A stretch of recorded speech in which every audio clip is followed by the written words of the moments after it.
I have been asked to tell you what Christians believe, and I am going to begin by telling you one thing that Christians do not need to believe. If you are a Christian, you do not have to believe that all the other religions are simply wrong all through.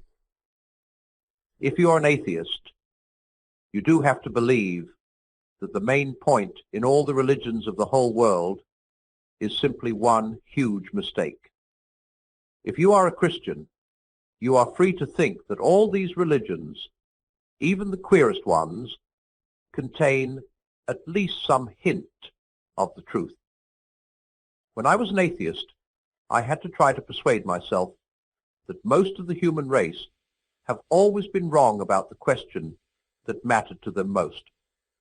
When I became a Christian, I was able to take a more liberal view.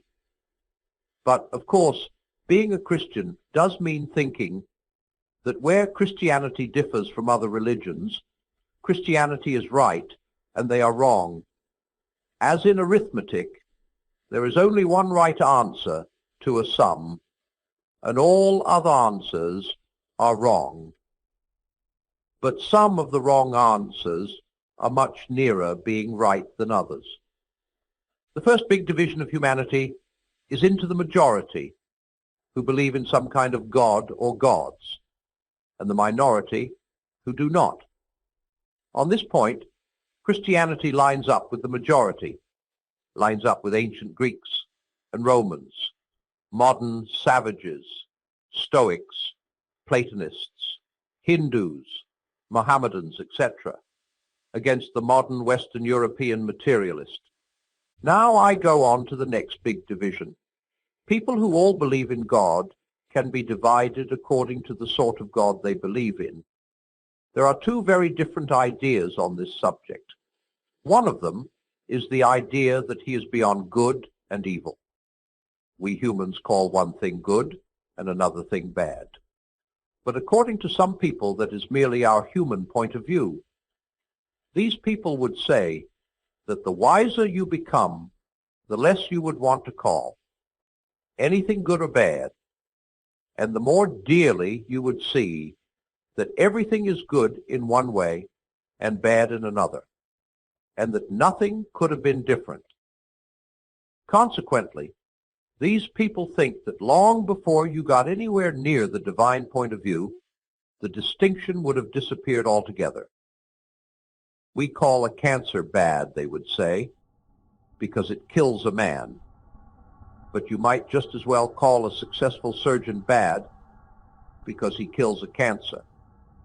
It all depends on the point of view. The other and opposite idea is that God is quite definitely good or righteous.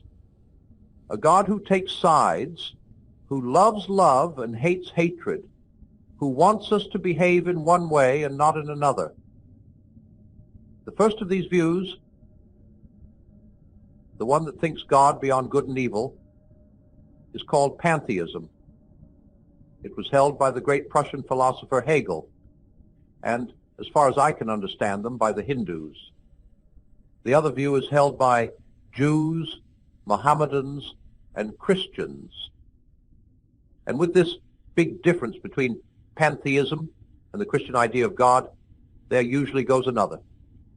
Pantheists usually believe that God, so to speak, animates the universe as you animate your body. That the universe, all, most, is God.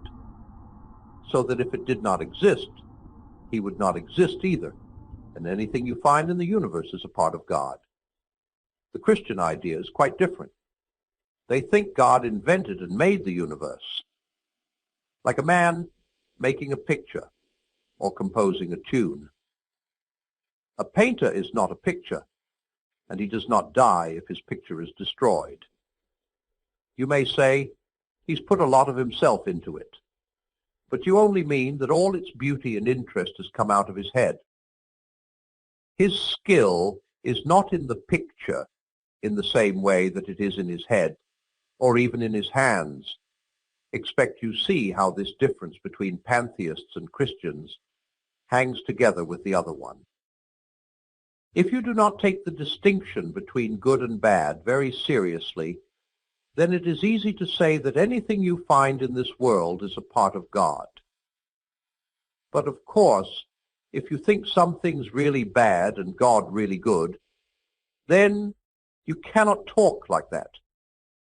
You must believe that God is separate from the world, and that some of the things we see in it are contrary to his will. Confronted with a cancer or a slum, the pantheist can say, if you could only see it from the divine point of view, you would realize that this also is God. The Christian replies, don't talk damned nonsense. For Christianity is a fighting religion. It thinks God made the world, that space and time, heat and cold, and all the colors and tastes, and all the animals and vegetables are things that God made up out of his head, as a man makes up a story. But it also thinks that a great many things have gone wrong with the world that God made, and that God insists, and insists very loudly, on our putting them right again. And of course that raises a very big question. If a good God made the world, why has it gone wrong? And for many years I simply refused to listen to the Christian answers to this question, because I kept on feeling, whatever you say, and however clever your arguments are, isn't it much simpler and easier to say that the world was not made by any intelligent power? Aren't all your arguments simply a complicated attempt to avoid the obvious? But then that threw me back into another difficulty. My argument against God was that the universe seemed so cruel and unjust. But how had I got this idea of just and unjust? A man does not call a line crooked unless he has some idea of a straight line. What was I comparing this universe with when I called it unjust? If the whole show was bad and senseless from A to Z, so to speak, why did I, who was supposed to be part of the show, find myself in such violent reaction against it? A man feels wet when he fallies into water because man is not a water animal. A fish would not feel wet. Of course, I could have given up my idea of justice by saying it was nothing but a private idea of my own. But if I did that, then my argument against God collapsed too, for the argument depended on saying that the world was really unjust, not simply that it did not happen to please my private fancies. Thus, in the very act of trying to prove that God did not exist, in other. One listener complained of the word damned as frivolous swearing, but I mean exactly what I say. Nonsense that is damned is under God's curse, and will, apart from God's grace, lead those who believe it to eternal death. Words that the whole of reality was senseless. I found I was forced to assume that one part of reality, namely my idea of justice, was full of sense. Consequently, atheism turns out to be too simple. If the whole universe has no meaning, we should never have found out that it has no meaning. Just as, if there were no light in the universe, and therefore no creatures with eyes, we should never know it was dark. Dark would be without meaning.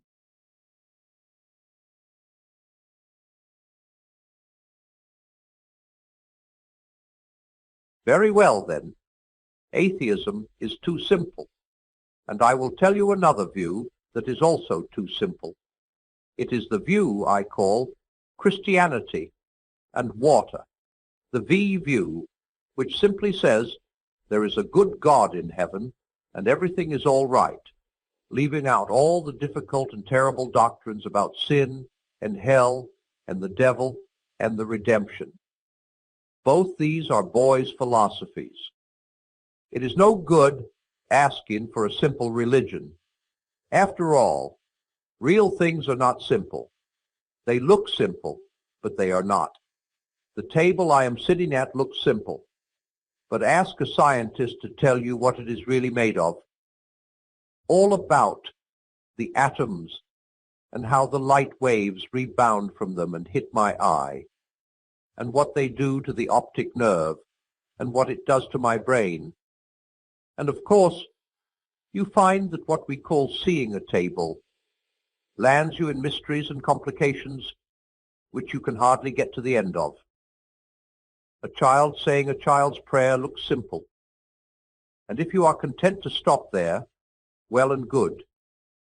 But if you are not, and the modern world usually is not, if you want to go on and ask what is really happening, then you must be prepared for something difficult. If we ask for something more than simplicity, it is silly then to complain that the something more is not simple. Very often, however, this silly procedure is adopted by people who are not silly, but who, consciously or unconsciously, want to destroy Christianity. Such people put up a version of Christianity suitable for a child of 6 and make that the object of their attack. When you try to explain the Christian doctrine as it is really held by an instructed adult, they then complain that you are making their heads turn round, and that it is all too complicated, and that if there really were a God, they are sure he would have made religion simple, because simplicity is so beautiful, etc. You must be on your guard against these people, for they will change their ground every minute and only waste your tune. Notice, too, their idea of God making religion simple, as if religion was something God invented, and not his statement to us of certain quite unalterable facts about his own nature. Besides being complicated, reality, in my experience, is usually odd. It is not neat, not obvious, not what you expect. For instance, when you have grasped that the Earth and the other planets all go round the sun, you would naturally expect that all the planets were made to match, all at equal distances from each other, say, or distances that regularly increase, or all the same size, or else getting bigger or smaller as you go farther from the sun. In fact, you find no rhyme or reason that we can see about either the sizes or the distances, and some of them have one moon, one has 4, one has 2, some have none, and one has a ring. Reality, in fact, is usually something you could not have guessed. That is one of the reasons I believe Christianity. It is a religion you could not have guessed. If it offered us just the kind of universe we'd always expected, I should feel we were making it up. But in fact, it is not the sort of thing anyone would have made up.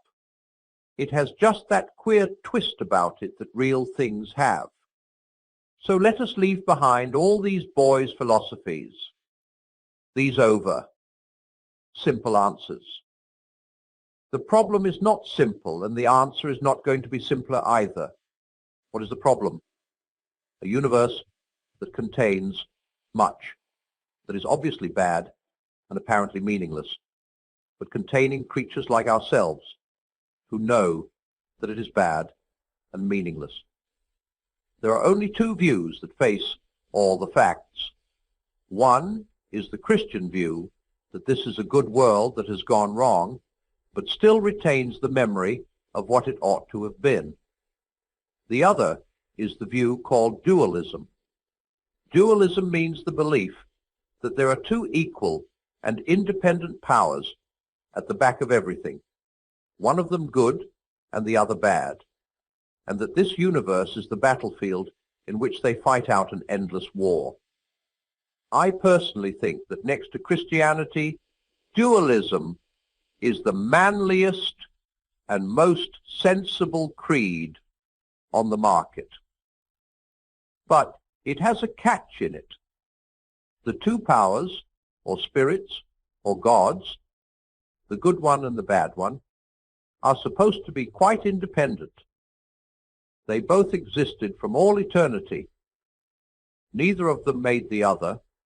Neither of them has any more right than the other to call itself God. Each presumably thinks it is good and thinks the other bad.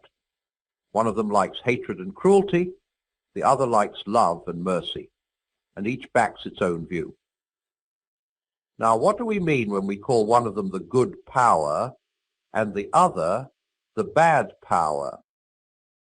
Either we are merely saying that we happen to prefer the one to the other, like preferring beer to cider, or else we are saying that whatever the two powers think about it, and whichever we humans at the moment happen to like, one of them is actually wrong, actually mistaken in regarding itself as good. Now, if we mean merely that we happen to prefer the first, then we must give up talking about good and evil at all. For good means what you ought to prefer, quite regardless of what you happen to like at any given moment. If being good meant simply joining the side you happen to fancy for no real reason, then good would not deserve to be called good. So we must mean that one of the two powers is actually wrong and the other actually right. But the moment you say that, you are putting into the universe a third thing in addition to the two powers. Some law or standard or rule of good which one of the powers conforms to and the other fails to conform to. But since the two powers are judged by this standard, then this standard, or the being who made this standard, is farther back and higher up than either of them, and he will be the real God. In fact, what we meant by calling them good and bad turns out to be that one of them is in a right relation to the real ultimate God, and the other in a wrong relation to him. The same point can be made in a different way. If dualism is true, then the bad power must be a being who likes badness for its own sake. But in reality, we have no experience of anyone liking badness just because it is bad. The nearest we can get to it is in cruelty. But in real life, people are cruel for one of two reasons. Either because they are sadists, that is, because they have a sexual perversion which makes cruelty a cause of sensual pleasure to them, or else for the sake of something they are going to get out of it, money or power or safety. But pleasure, money, power and safety are all, as far as they go, good things. The badness consists in pursuing them by the wrong method, or in the wrong way, or too much. I do not mean, of course, that the people who do this are not desperately wicked. I do mean that wickedness, when you examine it, turns out to be the pursuit of some good in the wrong way. You can be good for the mere sake of goodness. You cannot be bad for the mere sake of badness. You can do a kind action when you are not feeling kind and when it gives you no pleasure, simply because kindness is right. But no one ever did a cruel action simply because cruelty is wrong, only because cruelty was pleasant or useful to him. In other words, badness cannot succeed even in being bad in the same way in which goodness is good. Goodness is, so to speak, itself. Badness is only spoiled goodness, and there must be something good first before it can be spoiled. We called sadism a sexual perversion, but you must first have the idea of a normal sexuality before you can talk of its being perverted. And you can see which is the perversion because you can explain the perverted from the normal and cannot explain the normal from the perverted. It follows that this bad power, who is supposed to be on an equal footing with the good power and to love badness in the same way as the good power loves goodness, is a mere bogey. In order to be bad, he must have good things to want and then to pursue in the wrong way. He must have impulses which were originally good in order to be able to pervert them. But if he is bad, he cannot supply himself either with good things to desire or with good impulses to pervert. He must be getting both from the good power. And if so, then he is not independent. He is part of the good power's world. He was made either by the good power or by some power above them both. Put it more simply still, to be bad, he must exist and have intelligence and will, but existence, intelligence and will are in themselves good. Therefore he must be getting them from the good power. Even to be bad, he must borrow or steal from his opponent. And do you now begin to see why Christianity has always said that the devil is a fallen angel? That is not a mere story for the children. It is a real recognition of the fact that evil is a parasite, not an original thing. The powers which enable evil to carry on are powers given it by goodness. All the things which enable a bad man to be effectively bad are in themselves good things: resolution, cleverness, good looks, existence itself. That is why dualism, in a strict sense, will not work. But I freely admit that real Christianity, as distinct from Christianity and water, goes much nearer to dualism than people think. One of the things that surprised me when I first read the New Testament seriously was that it talked so much about a dark power in the universe, a mighty evil spirit who was held to be the power behind death and disease and sin. The difference is that Christianity thinks this dark power was created by God and was good when he was created and went wrong. Christianity agrees with dualism that this universe is at war, but it does not think this is a war between independent powers. It thinks it is a civil war, a rebellion, and that we are living in a part of the universe occupied by the rebel. Enemy-occupied territory, that is what this world is. Christianity is the story of how the rightful king has landed, you might say landed in disguise, and is calling us all to take part in a great campaign of sabotage. When you go to church, you're really listening into the secret wireless from our friends. That is why the enemy is so anxious to prevent us from going. He does it by playing on our conceit and laziness and intellectual snobbery. I know one will ask me, do you really mean at this time of day to reintroduce our old friend the devil, hoofs and horns and all? Well, what the time of day has to do with it I do not know. And I am not particular about the hoofs and horns. But in other respects my answer is, yes, I do. I do not claim to know anything about his personal appearance. If anybody really wants to know him better, I would say to that person, don't worry. If you really want to, you will. Whether you'll like it when you do is another question.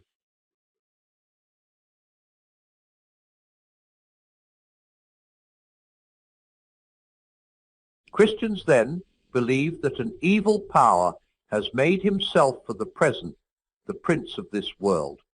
And of course that raises problems. Is this state of affairs in accordance with God's will or not?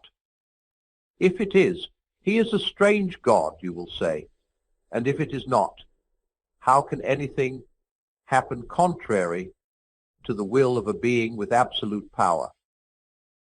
But anyone who's been in authority knows how a thing can be in accordance with your will in one way and not in another. It may be quite sensible for a mother to say to the children, not not going to go and make you tidy the schoolroom every night. You've got to learn to keep it tidy on your own. Then she goes up one night and lines the teddy bear and the ink and the French grammar all lying in the grate. That is against her will. She would prefer the children to be tidy. But on the other hand, it is her will which has left the children free to be untidy. The same thing arises in any regiment, or trade union, or school. You make a thing voluntary, and then half the people do not do it. That is not what you willed, but your will has made it possible. It is probably the same in the universe. God created things which had free will. That means creatures which can go either wrong or right. Some people think they can imagine a creature which was free, but had no possibility of going wrong. I cannot. If a thing is free to be good, it is also free to be bad. And free will is what has made evil possible. Why then did God give them free will? Because free will, though it makes evil possible, is also the only thing that makes possible any love or goodness or joy worth having. A world of automata, of creatures that worked like machines, would hardly be worth creating. The happiness which God designs for his higher creatures is the happiness of being freely, voluntarily united to him and to each other in an ecstasy of love and delight, compared with which the most rapturous love between a man and a woman on this earth is mere milk and water. And for that, they must be free. Of course, God knew what would happen if they used their freedom the wrong way. Apparently, he thought it worth the risk. Perhaps we feel inclined to disagree with him. But there is a difficulty about disagreeing with God. He is the source from which all your reasoning power comes. You could not be right, and he wrong any more than a stream can rise higher than its own source. When you are arguing against him, you are arguing against the very power that makes you able to argue at all. It is like cutting off the branch you are sitting on. If God thinks this state of war in the universe a price worth paying for free will, that is, for making a live world in which creatures can do real good or harm, and something of real importance can happen, instead of a toy world which only moves when he pulls the strings, then we may take it is worth paying. When we have understood about free will, we shall see how silly it is to ask.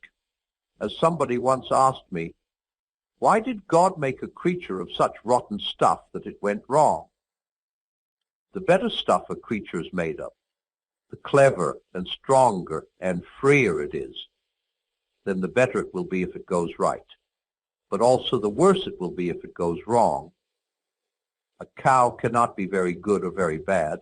A dog can be both better and worse. A child, better and worse still. An ordinary man, still more so. A man of genius, still more so. A superhuman spiritist, or worst of all.